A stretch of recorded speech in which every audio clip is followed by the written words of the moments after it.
I love talking about a movie that I really love, and the Lego Movie is a movie that I really love, that I feel like deserves support. Well, I think this movie, I saw it the other day and I thought, what am I doing? I'm not 4 years old. But then the story captivated me Yeah. because it's great values, great effects. It's a great story, comedy, drama. So I think it's a movie for everybody. No? I absolutely agree. Yeah, and I think what's interesting, we don't play children in this movie. We play adult characters in this film, and we made a movie about adult themes and people who are trying to find their place in the world and dating and falling in love and working and what's your work ethic and what are you doing with your life. I mean, questions that those are not questions for a 4-year-old, but they really speak to people generally, and I think we don't talk down to the kids who are going to see this movie, and I think that's why the movie really will cross generations. So since you have kids, do you think that they're going to understand that you're in a movie, or how do they deal with it? They have my Wild Style minifig, and they call her Mommy Fig. Like they don't. I say, well, no, her name is Wild Style, and they say, no, it's Mommy. It's Mommy Lego, and I really love that. But I think it's I hope it's not particularly confusing for them, but I feel they're a little confused. Do you think having kids have changed the way you relate to your profession or the choices you make, and how? Well, kids change your entire life, and they change everything about you. They open up your capacity for all feeling. Your capacity for joy, deeper, fear, for sure, deeper.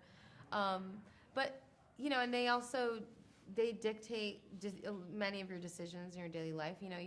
I try always to put my children's welfare first. So, it means I want them to be happy and safe, and so it means when you get offered a movie in an exotic location, you don't say yes anymore. Do you think being an actor is being also a little nomadic? Absolutely. And is that a difficult state of being as a for mother? You? Yeah. It is, although I find, my kids are right now, they're good gypsies. We live that life. We kind of just, it's a traveling circus, and we go around, and they're very adaptable right now, and they're great travelers. I really have raised really great travelers, and but I know that the day is coming when they're going to want to be with their friends, they're going to stay in school, and we'll deal with each sort of stage as we get there. And from all the films you've done, which one do you feel had a biggest impact? Don't say Lego because it's not open yet. The Hunger Games. Absolutely. Effie Trinket is one of my all-time favorite characters, and being part of that franchise that's led by an incredible heroine, that's really meaningful to me, and the passion of the fans is unbelievable. It's overwhelming, actually.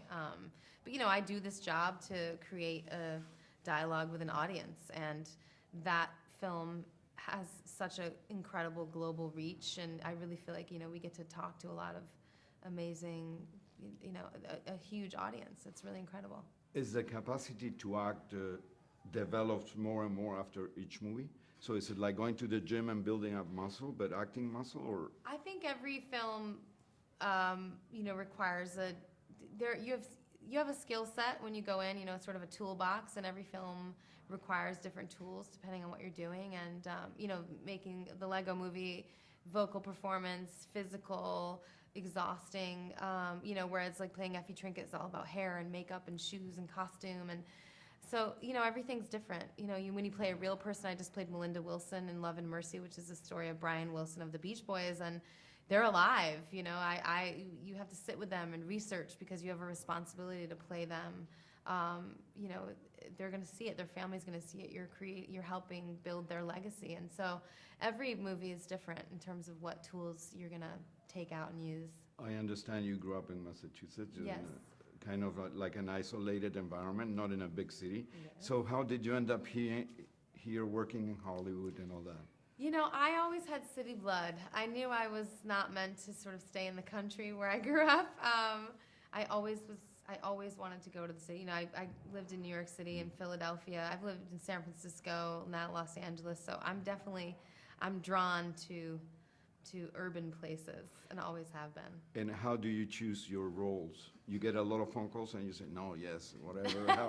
How does it work? Well, it works differently at every point in your career, you know. Right now, it's just all about character. I mean, it always is about character and the experience you think you're going to have, and sort of creating that, you know, a creative experience, learning and working with people that you think will challenge you. That's really, I'm really looking for challenges right now.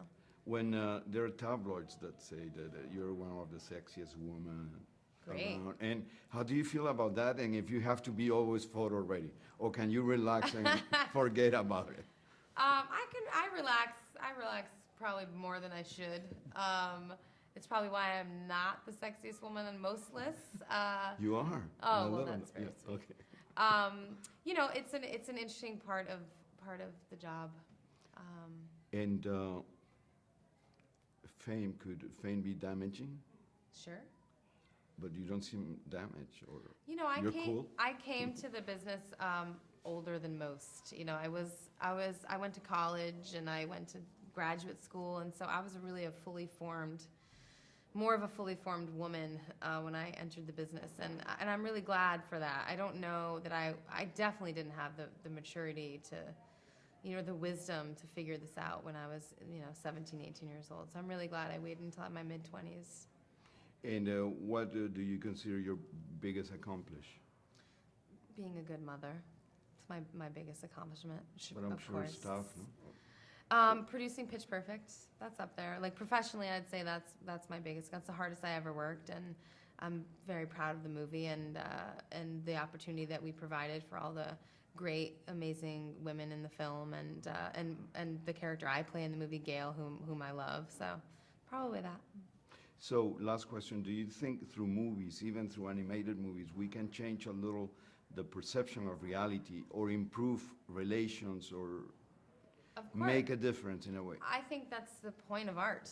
I think there's no reason to do it if we're not sort of striving to not just entertain, but of course, you know, hold up a mirror, remind people of a value system. You know, this movie in particular just, I think, has great messages in it. And it's that sort of sense of depth that I think pulls audiences really in, really makes you think about your life and leave the theater with a sense of happiness.